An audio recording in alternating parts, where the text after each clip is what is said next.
오늘 잘 나오셨어요. 오늘 우리 김재현 목사님, 네, 저희 교회 몇 번 오셨고요. 이번에 또 잠시 방문하신 중에 저희 교회 오시기도 했습니다. 목사님은 서울대학교를 나오시고 그리고 총신에서 공부하시고 프린스턴에서 박사학위를 하시는 분이세요. 한국 기독교의 그 숨은 역사의 기록들을 발굴하고 그것들 영어로 또 번역해가지고 세계에 알리는 그런 귀한 분이십니다. 오랫동안 제가 만나서 교제했는데 정말 풍성한 열매를 맺으시는 분이시고요. 한국 교회에 정말 중요한 역사적인 유물을 남기신 귀한 분이십니다. 오늘 말씀도 주시고 또 이번에 출간한 책도 좀 소개하시는 시간들을 갖게 되겠습니다. 나오실 때 박수로 모시겠습니다.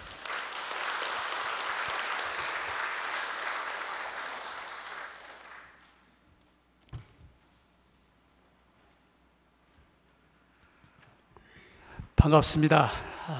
제가 한 2년 전에 정운찬 전 총리 모시고 스코필드 이야기를 했는데 기억나시는 분 계시죠?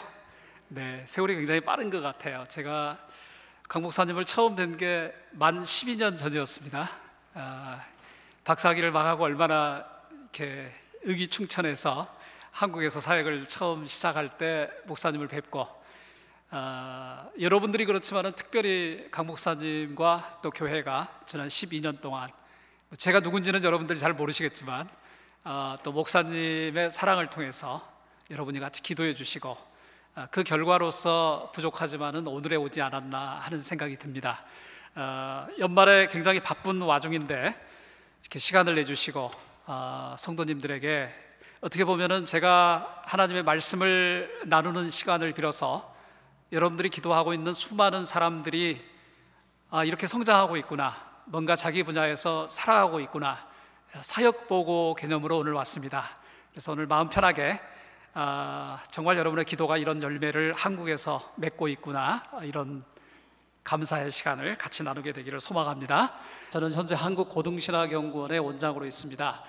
한국고등신학연구원이라는 것은 여러분들이 짐작을 하시겠지만 크게 세 가지 목적을 가지고 15년 전에 설립이 됐었는데요. 첫 번째는 목사님이 말씀을 해주신 대로 한국 기독교의 영적인 유산을 정리하는 작업을 하고 있습니다. 우리가 다 알고 있는 길선주 목사님, 이성복 목사님, 어르신들이 알만한 주기철 목사님, 손양호 목사님, 이런 분들의 친필 기록들, 그분들의 기도문들, 이걸 정리해서 한글, 영어, 중국어로 전 세계와 나누는 사역을 진행을 해왔고요. 지난 12년 동안 142권의 책들이 이렇게 국제적으로 유통이 되고 있습니다. 두 번째로 저는 민족주의자가 아니고 애국자도 아닌데 어떤 의미에서는 내가 살고 있는 땅에 하나님이 주신 은혜를 나누고 발굴하는 작업, 어려운 말로 한국의 영적인 대동여지도를 그리는 작업을 진행하고 있습니다. 우리의 믿음의 선조들이 어디에서 하나님을 만났는가, 어디에서 기적을 일으켰는가, 이런 세밀한 장소를 찾고 뒤지면서 오늘 우리가 일어설 수 있는 힘을 발굴하는 작업을 지금까지 진행을 해왔습니다. 세 번째로는 우리 한국 기독교는 지난 134년 동안 정말 적지 않은, 굉장히 사실은 전 세계 기독교에 비해서는 짧은 시간이지 않습니까? 그 시간에 우리 한국 기독교가 엄청난 일을 해왔는데 21세기 들어서 한국 교회는 적지 않은 도전을 이렇게 직면하고 있습니다. 근데 이런 것을 한국 교회가 어떻게 넘어설 수 있을까를 고민하기 시작했고, 결국 중요한 것은 우리가 알고 있는 신앙의 위대한 유산들을 사회와 소통하는 좀 작업을 해야 되겠다. 한국 교회는 이미 굉장히 많은 사람들이 교회를 나오기 때문에 굳이 우리가 사회와 소통을 안 해도 우리끼리 살아가는데 아무 지장이 없어요. 그렇지만은 우리가 좀 더 우리가 가진 신앙의 유산을 PPT 올려주시면 됩니다. 신앙의 유산을 일반 사회하고 소통하고 전시를 통한다든지 음악을 통한다든지 이런 작업을 현재 진행을 하고 있습니다. 죄송합니다. 제가 제대로 누르는 거죠?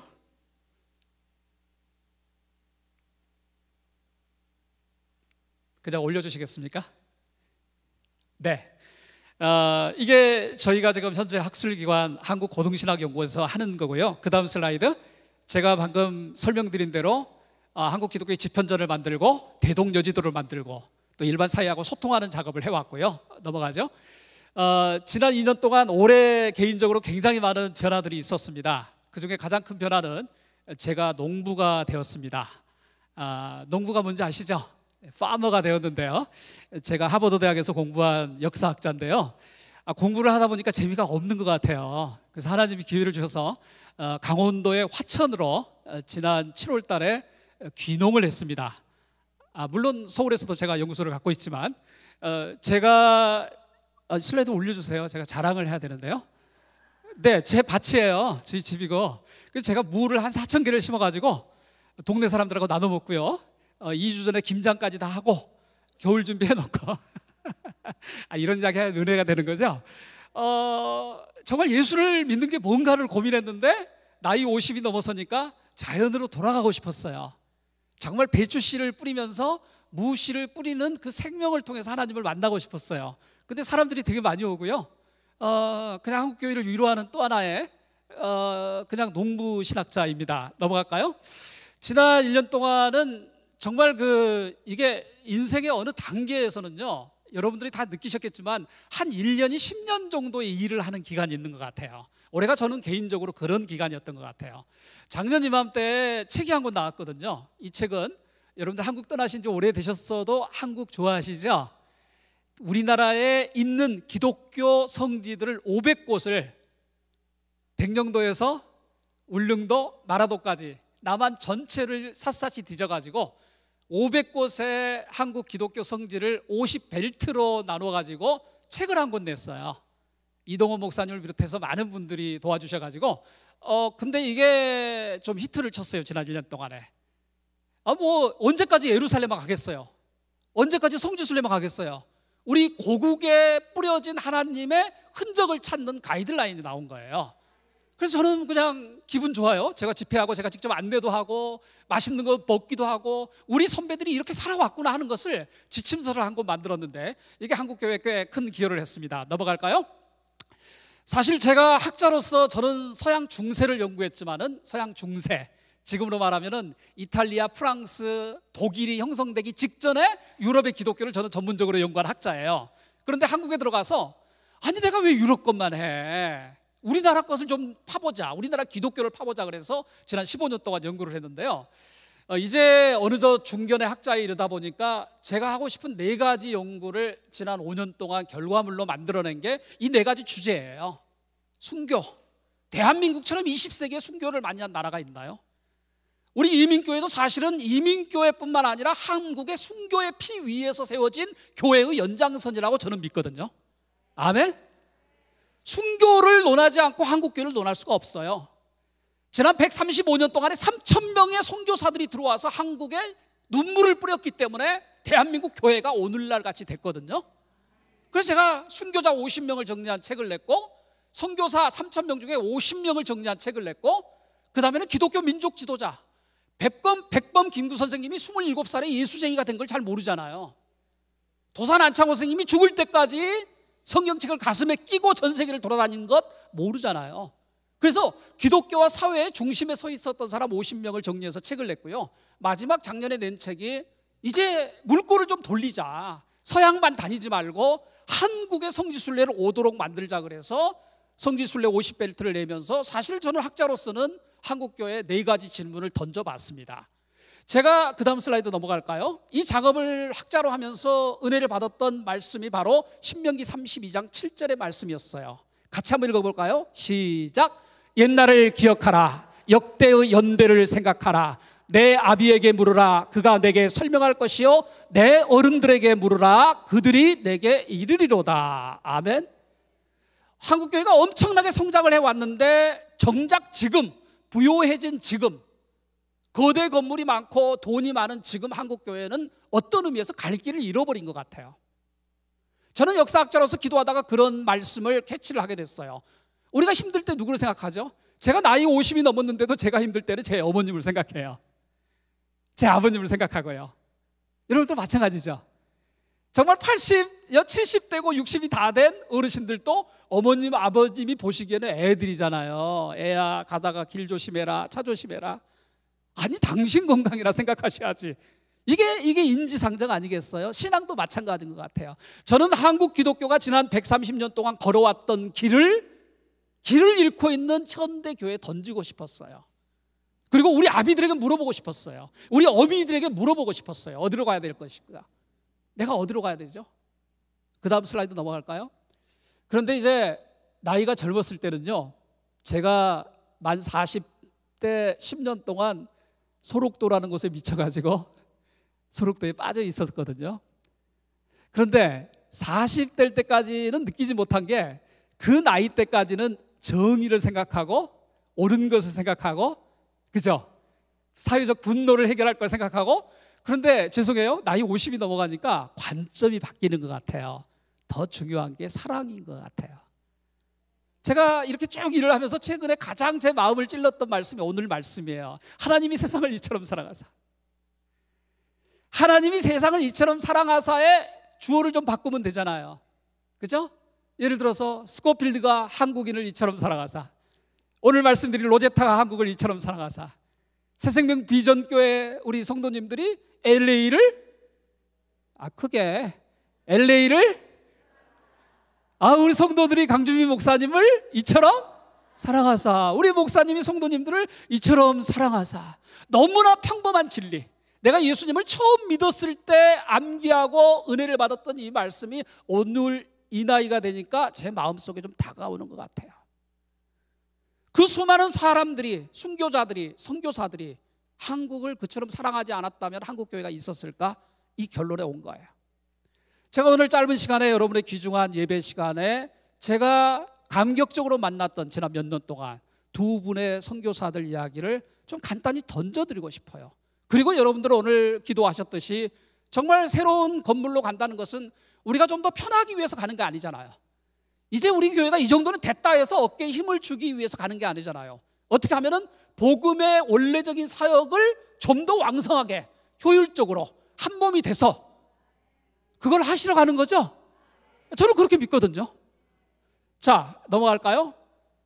두 분 중에 한 분은 브루스헌트라는 분인데, 브루스헌트는 한국 이름은 한부선입니다. 1902년에 평안북도의 선천 출생인데, 아버지가 유명한 재령 선교의 아버지인데 윌리엄 헌트라는 분의 아들로 태어난 거예요. 한국에서 태어난 미국인 선교사. 저는 지난 2년 동안 이분의 남겼던 친필, 한국어로 된 게 말고 영어로 된 거, 친필 원고 1500페이지를 정리하는 행운을 맛봤습니다. 지금 제가 웃고 있지만 얼마나 힘들었겠어요. 영어로 막 친필로 갈겨 쓴 거를 정리해서 책이 나온 게 이 책인데요. 제가 이거는 이 책을 팔려고 가져온 게 아닙니다. 제가 어제 비행기 타고 도착했는데요, 제 무거운 가방에 이걸 들고 왔습니다. 왜 그러냐면은 여러분 교회와 강 목사님께서 저를 너무 지금까지 12년 동안 사랑하셨기 때문에, 제가 이 따끈따끈하진 않지만 몇 개월 됐기 때문에 제가 직접 가져와서 드려야 되겠다고 생각했는데, 기분 좋으시죠? 그럼 먼저 드리고, 제가 오늘 좀 제스처를 해도 되겠습니까? 고생했으니까 우리 목사님께 선물로 드려도 될까요? 네, 목사님 죄송합니다. 나오셔서.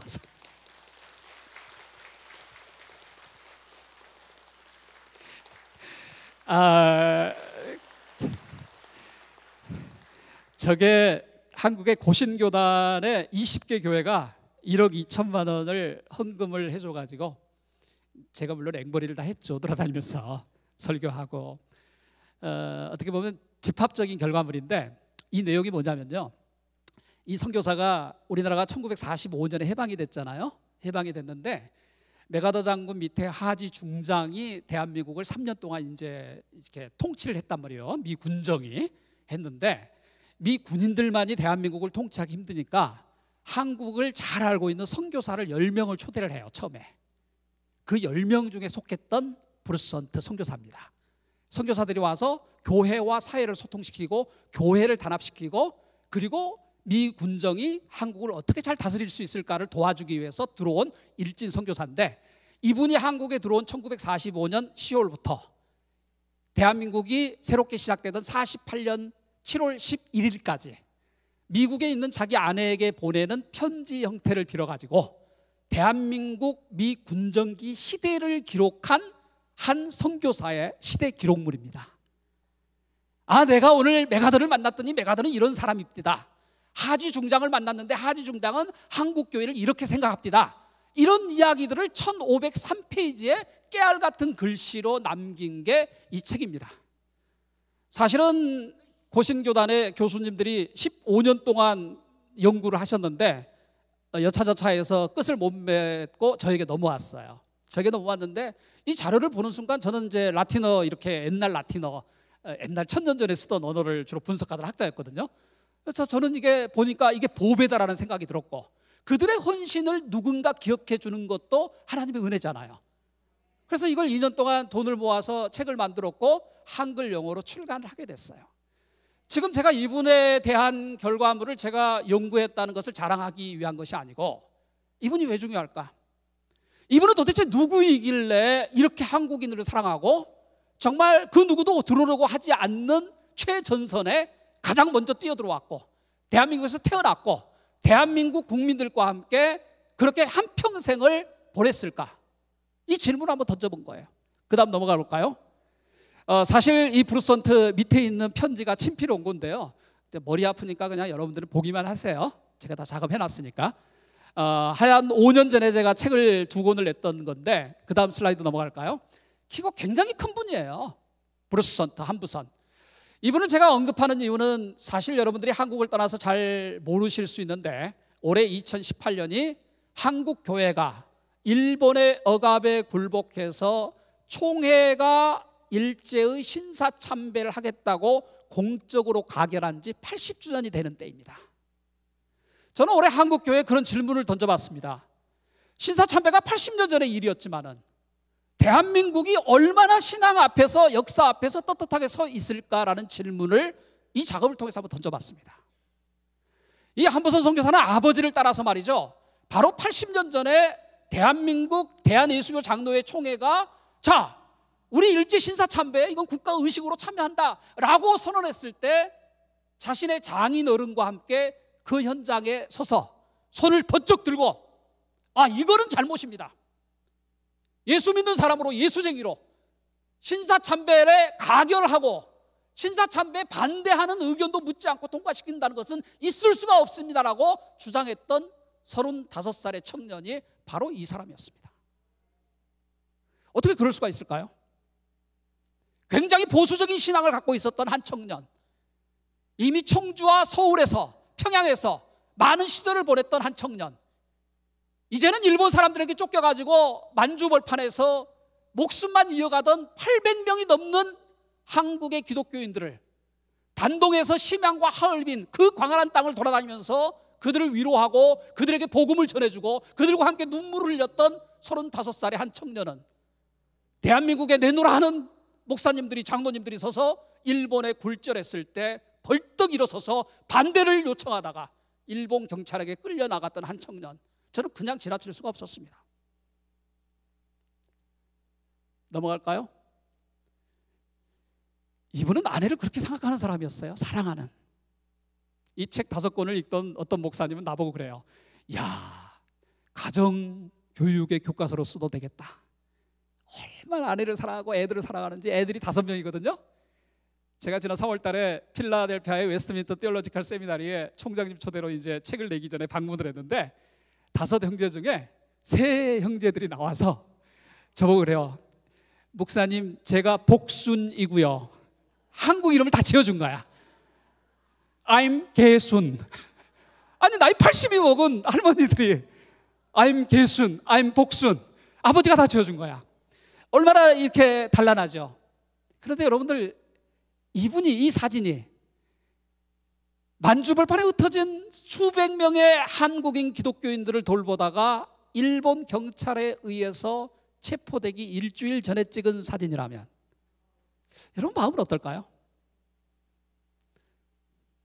이분은 그 누구도 거들떠보지 않는 만주벌판의 광활한 곳을 돌아다니면서 한인들을 위로했고 눈물 나게, 너무 티나게 위로하고 신사참배에 반대하니까 일본 경찰에 의해서 2번에 걸쳐서 10개월 동안 형무소에서 살아갈 수밖에 없었습니다. 제가 5년 전에 책을 2권 냈던 이유도 바로 그런 이야기 때문이었습니다. 그분이 감옥에 갇혀가지고 썼던 책이 이거 옥중숙인데요, 언약의 노래라고. 눈물 날 정도였어요. 제가 한글과 영어로 출간을 했는데 제가 무슨 제 전공 분야도 아닌 사람의 일생을 읽고 정말 가슴 뭉클하더라고요. 아니 이렇게 키가 이렇게 커요, 이 양반이.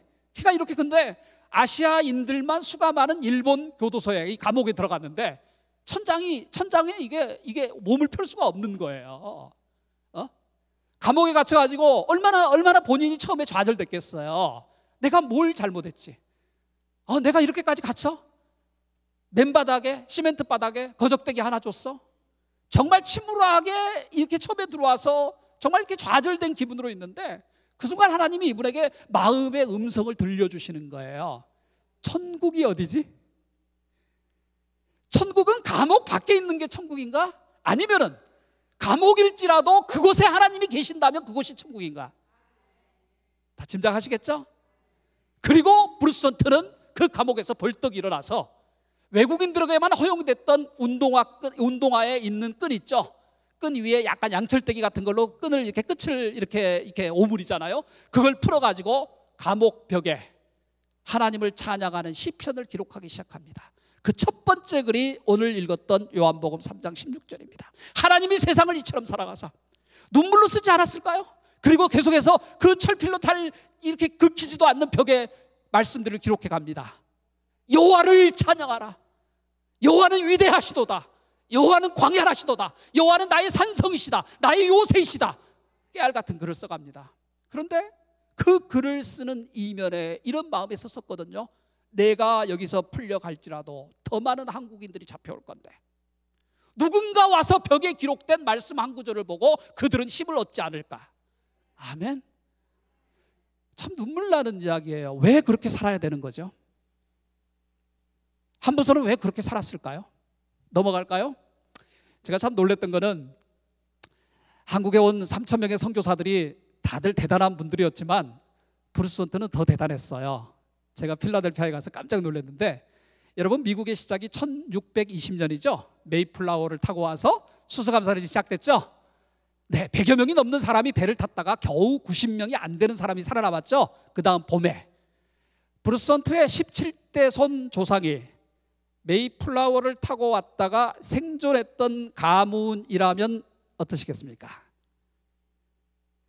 브루스 헌트의 사촌은 뉴욕타임스의 편집장이었고, 브루스 헌트의 또 다른 친척은 다트모스, 아이빌리그의 다트모스 대학의 총장이었습니다. 필라델피아에 있는 웨스트민스터 티올로지컬 세미나리의 스톤하우스는 브루스 헌트의 일종의 친척이었습니다. 브루스 헌트의 이렇게 된 딸의 뭐죠? 딸의 아버지. 제가 이런 데 되게 좀 못하거든요. 네, 어쨌든 가족입니다.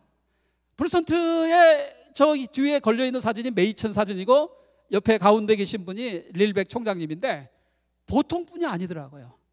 메이플라워의 생존자의 17대 손이, 16대 손 아버지가 한국의 선교사였고 17대 손인 브루스 헌트는 한국에서 평생을 보냈습니다. 평양 외국인 학교에서 18살 고2 때까지 교육을 받고, 당시 선교사들은 고3이 되면 아이들을 다 미국으로 보내요. 그래서 1년 동안의 적응 교육을 끝난 다음에 대학을 가기 위해서 16살에 브루스 헌트가 평양을 떠날 때 고2 때 한국인들이 일본군의 총에 맞고 칼에 찔려서 가슴이 오려져 나오고 죽어가는 모습을 보고 그해 여름에 미국으로 들어옵니다. 이때 16살 먹은 청년, 이제 학생이죠. 학생 브루스 헌트는 자기 친구들이 손들고 외쳤던 피 묻은 태극기를 평생 자기 책상 앞에 걸어둡니다. 그랬던 브루스 헌트가 강제로 쫓겨납니다. 감옥에 있다가. 그리고 아프리카에 있는 섬에서 미군과 일본의 포로들을 교환하는 형식으로 선교사들이 풀려나는데, 그때 풀려났고, 한국에 못 오다가 해방이 되자마자 메가더 장군의 하지 중장의 요청을 받고 다시 한국으로 달려왔던 사람. 그분은 전환기에 한국 사회에 기독교가 무엇인가를 몸소 보여줬습니다.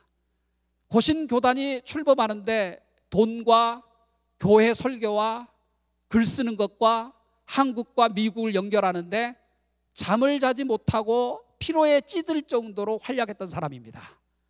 그리고 그분은 은퇴할 때까지 한국인을 위해서 그 누구보다도 헌신했던 사람입니다. 저는 그 질문을 던져봤어요. 나라면 그렇게 할 수 있을까? 평범하지도 않는 미국의 국가 기록원에 그 가문들이 다 새겨져 있는 이 브루스헌트 같은 사람이 뭐가 부족하다고, 뭐가 아쉽다고 이렇게 살 수 있을까? 그 뒤에는 혹시 우리가 요한복음 3장 16절 너무나 편하게 이해하는 그 구절이 있지 않았을까? 하나님이 세상을 이처럼 사랑하사. 우리가 그 마음을 같이 공유하면 어떨까요? 12월 달에 하나님이 세상을 이처럼 사랑했다 하는 그 심정으로 내가 내 이웃을 사랑하고 넌 크리스찬들을 사랑하고 그들을 사랑하면 어떻게 되는 거죠? 그냥 교회에 나오라고 안내할 수밖에 없는 것 아니겠어요? 어려운 인생길 같이 가자고 권면할 수밖에 없는 것 아니겠어요? 그 마음이 아마 이런 선교사들의 삶과 신앙과 고백을 통해서 우리에게 전달되지는 않을까요? 제가 만났던 잊어먹을 수 없는 분입니다. 참 감사한 게 저희들이 요즘은 이렇게 좀 재정을 들여서 책을 한 권씩 내면은 바로 방송에 나가는 것 같아요. 제가 오기 지난주에는 내년 3.1절이 대한민국 3.1운동 몇 주년이에요? 어려운 질문을 내가 던졌구나. 자, 그럼 제가 힌트를 드릴게요. 3.1운동은 1919년에 일어났습니다. 그러면 내년은 3.1운동 100주년이 되는 때입니다. 저도 지금 서울시랑 화성시랑 또 몇몇 대사관들이랑 여러 가지 일을 하고 있는데 참 감사하게 CTS 아시죠? 내년에 브루스헌트 한부선 다큐를 2부작으로 만들겠다고 그래서 저는 이제 지난주에 인터뷰를 하고 또 저희 책이 저본이 되고 가이드라인에서 내년에 3월 1일 날 방송됩니다. 미국에서도 관심을 가져주실 거죠? 이걸 좀 알려야 되는 거예요. 정말 왜? 이분을 알리면 내가 뿌듯하잖아요. 나는 그런 영성과 그런 열정의 후손이 바로 저잖아요. 여러분이잖아요. 아멘? 우리가 이렇게 좀 힘내서 살아갔으면 좋겠어요. 내년에 제가 방송 편성되고 시간표 나오면 또 목사님께 이메일을 드려서 여러분들이 관심을 갖도록 하겠습니다. 우리가 다 브루스헌트는 끝났나요? 이 선교사가 그 다음 한번 넘겨주실래요? 저에게 영향을 많이 미쳤습니다. 올해 일어났던 저에게 큰 일 중에 하나는 그동안에 제가 여성들을 전문으로 하는 책은 많이 못 냈던 것 같아요. 근데 로제타 홀이라는 분을 만나게 됐고 지난 9월 달에 고려대학교에서 저희가 큰 행사를 하면서 정말 이분을 제가 사랑하게 됐습니다. 이분은 1889년에 한국에 왔던 선교사인데요. 남편이 1년 늦게 와요. 그 다음에 1890년에 오는데 로제타 홀을 이렇게 설명하면 어떨까요? 여러분들 고려대학교 다 알죠? 네, 한국에 굉장히 좋은 대학교가 보통 스카이 대학이라고 하는데 고려대학교 S는 뭐죠? 죄송해요. 제가 이런 이야기를 하는 게 좀 비참하지만 여러분들 좀 그냥 이해가 편하기 위해서 S는 다 굉장히 잘하시네요. 그 다음에 또 뭐죠? 스카이니까 K 고려대. 그 다음에 Y가 연대. 삶이 너무 바빠서 다 잊어먹었구나. 이유는 두 가지예요. 삶이 바빠서 잊어먹을 수 있고 저희 아이들처럼 그런데 못 그러니까 갈 수 없는 실력일 때 그냥 관심이 없는 거야. 아예. 고려대학교 가면은 좋은 병원이 있어요. 고려대학교 병원의 설립자가 로제타 홀입니다. 그럼 좀 이해가 되시겠죠? 조금 더 한번 여러분에게 쉽게 이해할 수 있도록 할까요? 자, 앞을 못 보는 블라인드 있죠, 블라인드. 이게 이제 맹아라고 부르나요? 자, 한국의 맹인들을 위해서 맹인에게 점자를 처음으로 가르쳤던 사람은 누구? 지금 답을 다 가르쳐줬어요. 다 우리 뭐 짜고 이렇게 지금 대화하는 건데. 자, 다시 크게. 한국에 처음으로 맹인 교육을 시켰던 사람이 인천기독병원이라고 있어요. 인천기독병원의 설립자가 자신이 없어요. 크게 말해봐요. 답은 딱 하나야. 로제타 홀. 이화여대병원의 설립자가 좀 더 갈까요? 거기까지만 갈까요? 제가 깜짝 놀랐어요. 사실은 제가 로제타 홀을 알았지만은 로제타 홀의 남편에 대한 연구를 개인적으로 많이 했기 때문에 로제타 홀이 그런 사람일 수 있어? 자, 대한민국의 크리스마스 CD라는 게 있죠. 대한민국의 크리스마스 씨를 시작하고 보편화시켰던 사람이 바로 이 로제타의 아들 셔우드 홀이에요. 그럼 됐죠? 그런데 우리는 지금까지는 뭐 여성들의 연구와 대한 연구가 대한민국 기독교 학계에서는 많이 안 돼 있기 때문에 그냥 지나갔어요. 그런데 고려대학교에서 연구 용역을, 고려대학교 병원이 시작된 지가 90년이 됐는데 90년이 지금까지는 80주년을 기렸던 거예요. 근데 로제타 홀에 대한 연구가 끝나면 고려대학교 설립을 10년을 앞당기거든요. 그래서 고려대학교 의대 교수들이 저희들에게 연구 영역을 부탁해서 저희들이 연구를 하다가 그 중에 하나가 이제 이 책이 나오게 됐단 말이에요. 로제타 셔우드 홀. 우리 한번 크게 따라서 합시다. 로제타 셔우드 홀. 오늘 꼭 암기해 가세요. 그리고 여성 성도들이, 우리 여자분들이 굉장히 많은데 오늘은 나가시면서 가슴 좀 확 피고, 야, 우리 여자들이 훨씬 잘하는 것 같아. 남성들에게 죄송하지만 오늘은 좀 봐줍시다. 자, 넘어갈까요? 사실 이 책을 썼던 작가입니다. 박정희 작가인데 오해하지 마세요. 그 박정희 대통령이 아니에요. 이 선생님은 작가 선생님인데 로제타 홀 연구에 굉장히 일가견 있게 깊게 해온 사람인데, 이 남편 되시는 분은 저 김한정 국회의원인데요. 제가 국회의원 때문에 사진 찍은 건 아니고 고려대학교에서 큰 행사를 하면서 저희가 찍었습니다. 넘어갈까요? 한 인물은 이런 정도도 괜찮은 것 같아요. 여러분들도 집에 가서 한번 해보실래요? 10살 때 사진, 20대 때 사진, 한 50대 사진, 70대 사진 찍어놓고 내가 어떻게 변해왔지? 한번 되돌아보는 것도 재밌죠? 동의하세요? 네, 오늘 집에 가서 다 해보세요. 바쁘시더라도. 어린 셔우드, 지금 로제타 홀이 자라온 일생입니다. 제가 볼 때 사람이 보통 나이 50이 넘으면 얼굴에 책임을 져야 된다고 하거든요. 그죠? 이게 뭐냐면 얼굴이 그 사람을 다 이렇게 삶을 보여주는 것 같아요. 그래서 여러분들 보톡스 맞는 대신에 예를 들어서 자기의 마음을 가꾸면은 그게 얼굴에 나타나는 것 같아요. 제가 역사 연구를 많이 하다 보니까 이번에 새로운 시도를 해봤어요. 너무 평온하죠. 나는 얼굴만 봐도 은혜가 되거든요. 그래서 여러분들도 오늘 집에 가셔서 이제 올 연말 가기 전에 사진을 한 4-5 정도 이렇게 붙여보세요. 어린 시절부터. 그래서 내가 정말 내 얼굴이 은혜를 끼치고 있느냐, 아니면 뭔가 좀 꾀째째한가 보시고 지금이라도 내 마음을 닦고 영성을 닦으면은 그게 얼굴로 잘 드러날 것 같아요. 뭐 때때로 저같이 어쩔 수 없이 얼굴이 이렇게 생길 수밖에 없는 사람도 있으니까 이해하시고 한번 해보면 좋을 것 같아요. 넘어갈까요? 제가 로제타 홀의 연구에 들어가게 된 거는 3년 전에 안양 샘병원이라고 그 박상훈 원장께서 저랑 한 10년 이상 넘게 이제 사역을 같이 해왔는데, 아니 저는 고려대학교하고 아무런 관련이 없는 사람이거든요. 고려대학교에 이렇게 좋은 의대가 있는지도 몰랐어요. 죄송한데. 근데 밥 먹으러 오래요. 밥 먹으러 갔는데 그때가 로제타 홀의 생신이었는데 손주들이 왔어요. 손주들이. 지금 이렇게 외손주죠. 외손주 4대 손들이 왔는데, 이분들 만나면서 이제 제가 로제타 홀에 대한 관심을 갖게 됐고, 현재 양화진하고 고려대학교하고 저희 팀이 로제타 홀은 연구를 많이 하고 있습니다. 넘어갈까요? 네. 로제타 셔우드 홀은 미국 동부 지역에서 공부를 했는데요. 이 셔우드 홀은 왜 이 여인이 굉장히 이쁘잖아요. 마음도 예쁘고 의사였어요. 닥터였어요. 사실 닥터 정도 되면은 뭐 맨하탄에서 일하고 있었으니까 먹고 사는데 전혀 지장이 없을 것 아니겠어요? 여성이었고 당시에 미국의 여성 지도자 그룹에 속하는 분이었습니다.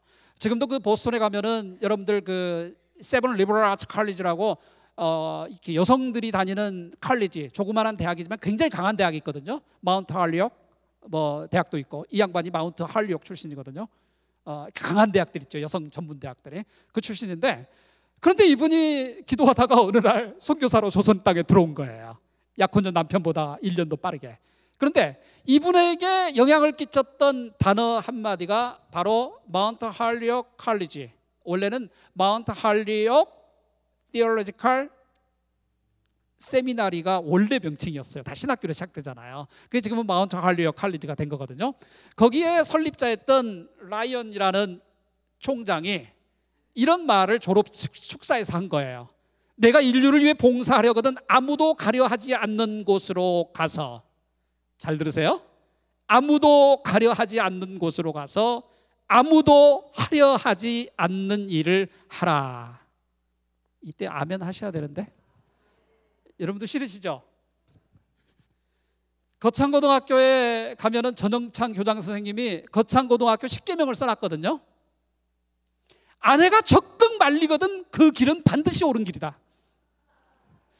제가 10개를 다 불러드릴 수는 없고, 사람들이 도무지 가려 하지 않는 직장을 가면은 반드시 성공한다. 아주 기괴한 분이에요. 거창고등학교 주남선 목사님이 계셨고, 전영창 목사님이 계셨고, 사실 이 전영찬 교장 선생님이죠. 목사님이 아니고 전영창 교장 선생님을 미국에 유학 보낸 사람이 앞에서 이야기했던 브루스 헌트입니다. 다 이렇게 시대의 인물들이 연결이 되나 봐요. 근데 이 지금 로제타 샤우드 홀이 졸업식 때 총장이 했던, 학장이 되겠죠 당시에는, 한마디: 내가 인류를 위해서 봉사하려거든. 아무도 가려 하는 곳으로 가서 그 일을 하고, 그죠? 누구도 하려고 하지 않는 일을 하라는 거예요. 그게 우리 기독교인의 삶이 되면 어떨까 하는 생각이 들었어요. 저도 개인적으로 적지 않은 유혹이 있지 않을까요? 그래도 저희 형님이 늘, 제가 한국에 귀국을 했는데 3년 동안 저 형이 저를 되게 박해를 했어요. 좋은 의미로 박해를. 야, 니는 하버드 나오고 프린스턴 나왔는데 왜 그렇게 사네요? 왜 애들은 셋이나 나가지고 그렇게 고생시키네요? 맞죠? 아니 그냥 제가 밖에 나가서 그냥 하다못해 학원 강사를 해도 제가 돈을 많이 벌었거든요, 예전에. 그런데 이 일을 하다 보니까 그냥 늘 이렇게 산단 말이에요. 그러니까 친형인 입장에서는 얼마나 답답하겠어요. 왜 그렇게 사니? 정말 3년 동안에 땡전 한 푼도 후원을 안 해주시더라고요. 지금은 뭐 굉장히 이제 아주 선전가가 돼 있지만은, 근데 우리 기독교인들은 그렇게 살아야 될 것 같아요. 유혹이 오더라도. 나는 예수 믿는 사람이 입으로만 고백하는데 그쳐서는 안 된다고 로제타가 가르치는 것 같아요. 우리가 예수를 진짜로 믿으면요, 내 눈에, 내 마음에 하나님의 미션, 하나님의 콜링이 딱 박히죠. 근데 그 콜링은요, 대개가 돈 있는 곳으로 안 인도하더라고요. 광야로 인도를 하지 않, 큰 길로, 신장로로 인도를 안 하더라고요. 항상 좁은 길, 돈도 죽지 않을 정도. 우리는 잠언 31장에 가면 우리는 그 기도를 아굴의 기도라고 부릅니다. 근데 그게 기도 명칭만 굉장히 그럴듯해 보이지 삶의 현장에서는 굉장히 어려워요. 하나님, 왜 102% 정도만 주지? 항상 하나님은 돈을 90%에서 98% 이상을 준 적이 없거든요. 맞죠? 필요한 것에 100% 이상을 주시지 않아요. 어려워요. 그렇지만은 우리가 예수 믿는 조건으로 바로 로제타가 우리에게 도전했던 것은 정말 네가 하나님의 뜻을 행하는 자가 되려거든 누구도 가려 하지 않는 곳으로 가서 누구도 하지 않으려고 하는 일을 할 때 하나님의 진정한 팔로워가 된다는 거예요. 저는 그 다음 슬라이드 한번 올려줄래요? 이제 1년 뒤에 원래 이 두 사람은 중국으로 가려고 했어요. 하나님의 섭리는요, 대한민국 선교의 역사에 사실 대한민국은 선교지 1후보지가 아니었어요. 대부분은 중국으로 가거나 일본으로 갔는데 하나님이 기적적으로, 우리는 그걸 섭리라고 부르거든요, 기적적으로 길을 트시는 거예요. 그래서 두 사람 다 결과적으로 한국에 왔는데 아내가 먼저 오고 남편이 뒤따라와요. 그런데 말이죠, 이 남편의 이름은 제임스 홀. 남편은 토론토 출신입니다. 남편은 당시에는 뭐 토론토는 영국에 속해 있었으니까 대영 제국 사람이 돼 토론토에서 자라고 박사학위를 받은 뉴욕 활동가들이에요, 두 사람은. 그런데 제가 오늘 긴 이야기는 하기 힘든데 이 로제타가 먼저 와가지고 한국에 온 2년 후에 결혼을 하는데 남편이 이제 그 다음에 쫓아 들어오죠. 한국에 중국으로 가려고 다 준비해놨다가 어느 날 하나님이 한국으로 길을 튼 거예요. 이거 기적이에요. 왔는데 선교본부에서 이제 막 결혼한 사람인데 아내는 서울에서 활동을 하고 남편은 평양 개척 선교사로 내보낸 거예요, 감리교에서. 그러니 평양에 1년에 대부분의 시간을 있고 서울에서 잠깐 있는데, 제가 드리고 싶은 핵심은 1894년에 제임스 홀이 순직을 합니다. 여러분, 1894년이 우리나라가 힘이 없을 때 평양에서 일본과 청나라가 대규모 전투를 해요. 나라가 힘이 없으면 왜 그놈들이 자기 땅에서 전쟁을 하지? 그것도 우리나라 한복판에서 전쟁을 합니까? 더 비참했던 것은 평양 그때 2,000명이 넘게 죽어나가는데 양국 군인들이 청나라가 진격할 때는 청나라의 전쟁 라인의 프론티어에 누구를 다 세워요? 조선 사람들을 청나라 옷을 입고 세웁니다. 일본, 죄송합니다, 놈이라고만 할게요. 오늘만. 일본 놈들이 청나라를 공격할 때는 그 앞에 누구를 세우겠어요? 조선인들을 일본 옷을 입혀서 죽입니다. 저는 역사를 공부할 때 제가 목회자임에도 불구하고 때로는 죄송해요, 분노를 느껴요. 좌절감을 느껴요. 아무도 돌보지 않는 청일전쟁이 끝나자마자 잠시 피해 있다가 제1선으로 10월 달에 9월 달에 전쟁이 일어났으니까 끝나요. 싱겁게 전쟁은. 2,000명이 죽어나가고 청양 시내 한복판에서 제일 먼저 달려간 사람이 제임스 홀이었습니다. 미친 듯이 시체들을 처리하고 환자들을 돌보다가 병에 걸려서 서울로 오는데, 지금 같으면은 당시에 걸어서 6일 걸리는 거리예요. 평양에서 서울까지. 지금 같으면 살아남았겠죠. 헬기가 뜨고 닥터 헬기가 뜨고. 그런데 그때는 그냥 말만 타고 와도 됐는데 길이 안 좋으니까 일본의 군함을 빌려 타고 오는데, 오다가 군함이 이리 처박고 저리 처박다가 몇 주가 걸려서 서울에 도착했는데 이미 아내의 품에 안길 때는 사경을 헤매던 때였습니다. 첫째 아들 샤오도리 1살 때 로제타가 배에 둘째 아이를 임신하고 있을 출산 2달 전에 제임스 홀은 아내의 품에서 하늘나라로 옮깁니다. 저는 평양에 대한 기독교 역사를 연구하다가 이런 분들을 기억하는 게 저의 임무라고 생각을 했습니다.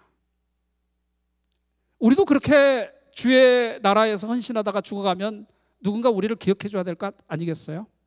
우리를 기억하면서 나도 그렇게 살아야 되겠다. 역사라는 것은 이 시대의 신자들에게 자기 정체성을 주고, What is Christianity? Who are Christians? 기독교가 무엇인가를 묻게 하는 게 역사의 힘인 것 같아요. 제임스 홀은 죽었지만 살아서 지금도 우리에게 묻고 있습니다. 전쟁이 일어났다. 너는 잠시 피해 있어도 되는데, 네가 굳이 나가지 않아도 되는데 너는 가서 그들을 돌볼 수 있느냐, 그리고 그들을 위해서 내 생명을 바칠 수 있느냐라고 역사는 우리에게 신앙의 자기 정체성을 묻고 있는 것 같아요.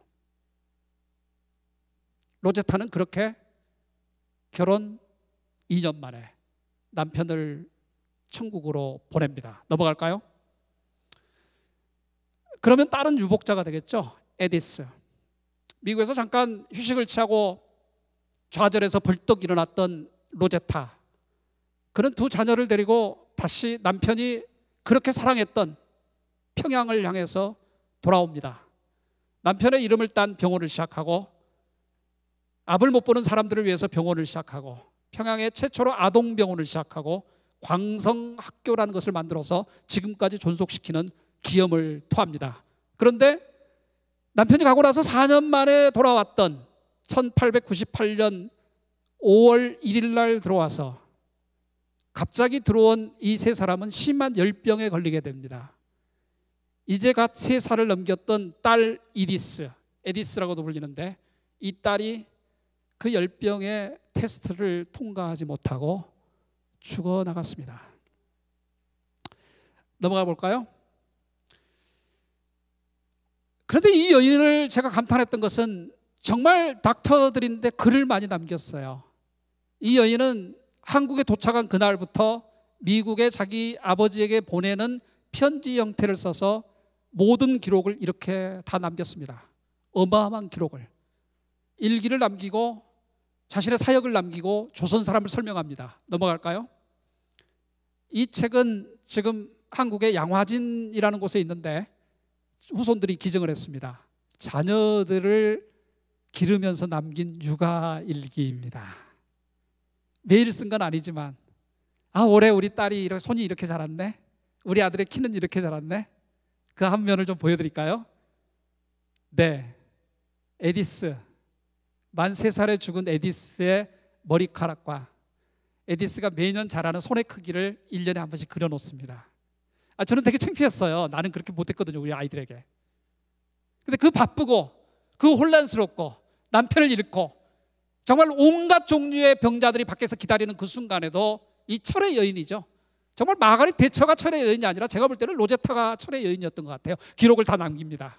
넘어갈까요? 이 기록은요, 자기가 전문 의사잖아요. 평양의 그 누추한 병원 진료소에 누워있는 죽어가는 딸을 보면서 남긴 마지막 진료 차트입니다. 한번 보실래요? 그 앞에 어느 순간 확 뛰죠. 104도까지 뜁니다. 40도가 넘는다는 거겠죠. 제가 질색을 했어요. 이 자료를 보면서. 냉정하죠. 딸의 마지막까지 그릴 수 있는 진료표를. 그런데 제가 오늘 글을 시간 때문에 다 읽어드리지는 못할 것 같은데 나중에 한번 여러분들이 좀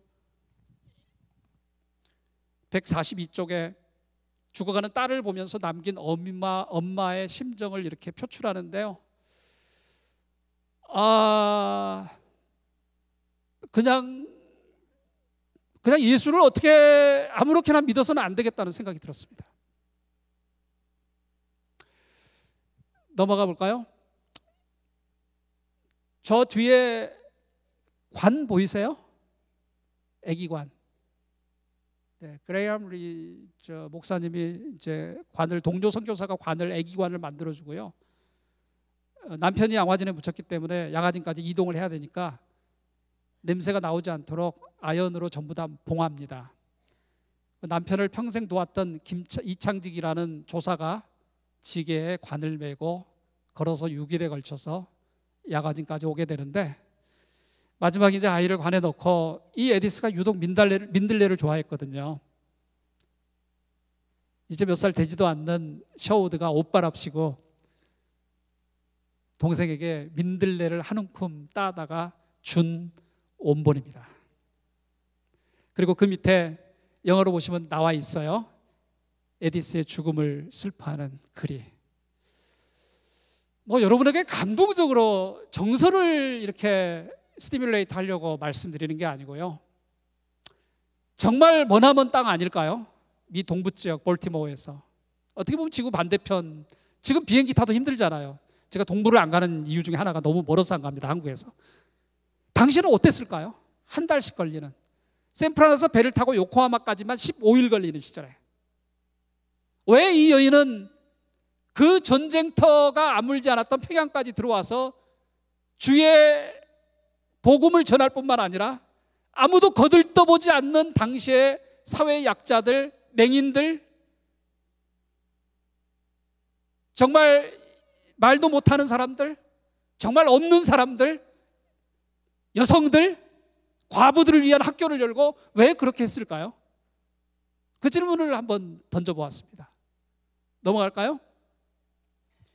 두 가지에만 들어줄까요? 우리나라 최초의 서양 의사 김점동, 영어 이름으로 에스더 팍입니다. 이 남편은 좀 신분이 안 맞았어요. 여자는 스크랜턴과 함께 로제타가 기른 학생입니다. 통역관으로. 남편이 죽어서 미국에 안식을 취하러 왔을 때 내가 조선 여인 하나는 의사로 만들어서 조선 사람을 구해야 되겠다고 생각하고 바로 이 김점동이라는 여성을 데리고 미국으로 옵니다. 그리고 남편까지 자기가 만들어서, 남편의 신분이 낮아서 남편이 와가지고 자기 농장에서 일을 해서 돈을 벌어서 김점동이 의대를 만드는, 지금의 존스 홉킨스 대학이 됐죠. 의대가 그 전신이 되는 의과대학을 다니고 한국 최초의 서양 여성 의사가 탄생되는 순간이었습니다. 그 절망의 아픔의 시절에, 남편을 잃어버린 그 절망의 시절에도 조선 사람을 이처럼 사랑했던 로제타, 참 안타깝게도 어떻게 이런 연구를 하다 보면 그렇게 가슴 찢어진 이야기가 많아요. 박유산이라고 하는 이 남편은 아내의 뒷바라지하고 의대 학비를 마련하다가 병에 걸려서 이국 땅에서 죽습니다. 그리고 이 박에스더도 한국으로 다시 돌아와서 전문적으로 평양에서 로제타와 함께 조선의 빈자들을 돕다가 결핵에 걸려서 1910년에 죽습니다. 참 죽음의 연속이죠. 그 박에스더의 죽음을 보고 이모처럼 따랐던 셔우드홀 아이는 너무나 슬픔을 주체하지 못해서 내가 이 결핵을 꼭 잡고야 말겠다, 그렇게 해서 의대를 갔고 한국에 크리스마스 씨를 만들어서 결핵 퇴치 운동을 벌였던 직접적 이유가 바로 이 박에스더 때문이었습니다. 넘어갈까요? 오점례라는 사람이에요. 초기 평양 선교사들을 도왔던 오석봉의 딸이었는데, 당시에 여러분들 100년 전에 여성들이 이름도 없었잖아요. 그래서 보통 선교사들이, 여자 선교사들이 1년에 평균 5만 명씩 조선 여성들에게 이름을 붙여줬거든요. 생각을 해보세요. 100년 전에 제가 어린 시절에도 우리 어머님들은 이름으로 불린 적이 없어요. 개똥이 엄마, 말순이 엄마. 제 친한 친구는 딸만 5 낳아서 제 친구 이름이 5번째 오순이었어요. 첫순이, 두순이, 삼순이, 사순이, 오순이. 오순이 엄마였어요. 이런 시절, 제가 어린 시절만. 100년 전에는 어떻게 했어요? 이 암담한 상황에서 여성의 압을 못 받다면 더 하지 않았을까요? 근데 로제타 선교사는요, 자기가 뉴욕에서 와서 점자를 배웁니다. 이 한 여성을 위해서. 점자는 2 종류가 있는데, 이제 뉴욕 세터가 있고 유로피안 세터가 있거든요. 저도 이거 연구하다가 배웠는데, 뉴욕의 점자 체계가 한국에 안착하는 데는 바로 로제타 때문에, 로제타는 그 점자 체계를 배워와서 한국에서 자기가 직접 점자를 만듭니다. 성경을 만들고. 그게 이 여성으로 하여금 맹인이 글을 읽게 만들고 예수를 믿게 만드는 직접적인 이유가 되었던 것입니다. 그 다음 넘어갈까요? 이제 말씀을 정리하고 단계인데, 셔우드홀은 이게 크리스마스 실이죠. 남대문에 원래는 거북선을 열려고 그랬죠. 그런데 이때가 일제 치하 아니었습니까? 일본 사람들은 예나 지금이나 거북선만 보면 알레르기 반응이 나오죠. 대단해요, 이순신 장군이. 그래서 일본이 허락을 안 해요. 그래서 나중에 이렇게 바꾼 거예요. 밑에 다 이게 슬픈 역사. 우리 민족이 힘이 없으면 당하게 돼 있는 거예요. 저는 여러분들이 정말 우리가 힘들 때 미국에 이민 오시거나 미국에 오셔서 고생 많으셨잖아요. 근데 여러분들이 애국자가 되려고 하지는 않으셨겠지만 의도적으로 여러분이 이 자리를 지켜왔기 때문에 우리의 본국과 미국을 연결하는 가교 역할을 하신 건 아시죠? 모르셨다고요? 아니면 다 아시는데 지금 제가 칭찬해 드리니까 쑥스러워서 그렇죠? 네, 여러분들이 그렇게 의도하진 않았지만 결과적으로 그렇게 살아내신 거예요. 그리고 우리 민족이 더불어 잘 살게 된 거잖아요. 셔우드홀도 그랬단 말이죠. 아들도. 마지막 좀 정리해 나갈까요? 네, 사실 제가 화천으로 귀농을 한 이유가 있습니다. 저는 제가 젊어서 집회를 많이 하면서 저도 이렇게 평범하게 사는 게 싫어서 나이 50이 되면 농촌으로 가겠다는 설교를 참 많이 했습니다. 다른 분들한테 강요하는 건 아니에요.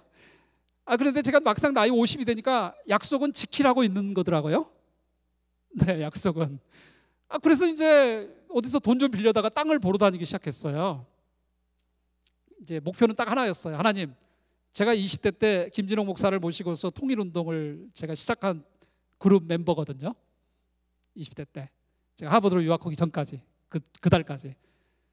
하나님, 통일되면 어디로 가야 되나요? 어차피 농촌으로 가야 된다면 통일돼서 좀 쓸만한 땅을 주세요. 기도를 했는데 바로 지금 화천 양구 이쪽 지역이요, 통일된 한반도의 정중심이에요. 지리적으로. 저희 집 앞에서 배를 타면은 통일이 되면은 내금강까지 배를 타고 들어가고요.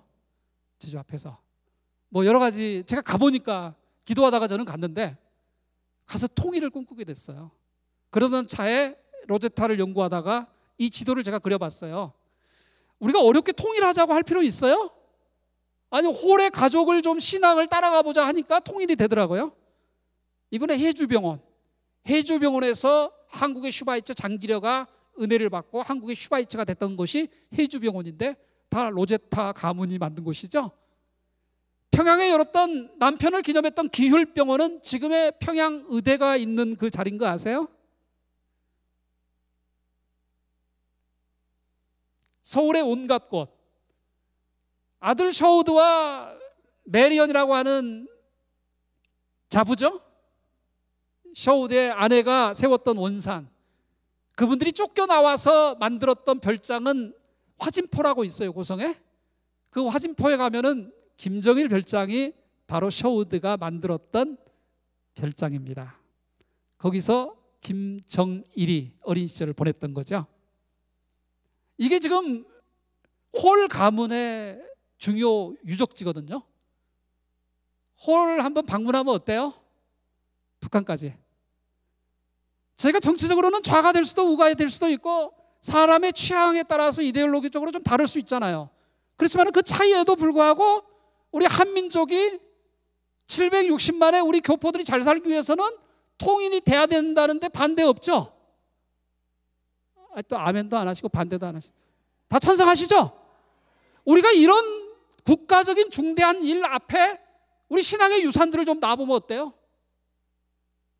브루스 헌트를 위로하러 가기 위해서 우리는 만주벌판을 누벼야 되잖아요. 우리는 로제타를 기념하기 위해서, 우리 민족을 위해서 자기의 목숨을 던졌던 남편 제임스 호를 기억하기 위해서 평양 가야 되잖아요. 해주 가야 되잖아요. 그러면 자연스럽게 통일이 되지 않겠어요? 통일이라는 이데올로기를 앞에 두기보다는, 죄송합니다, 이데올로기는 아니에요. 통일은 민족적인 디맨드잖아요. 어전트 디맨드잖아요.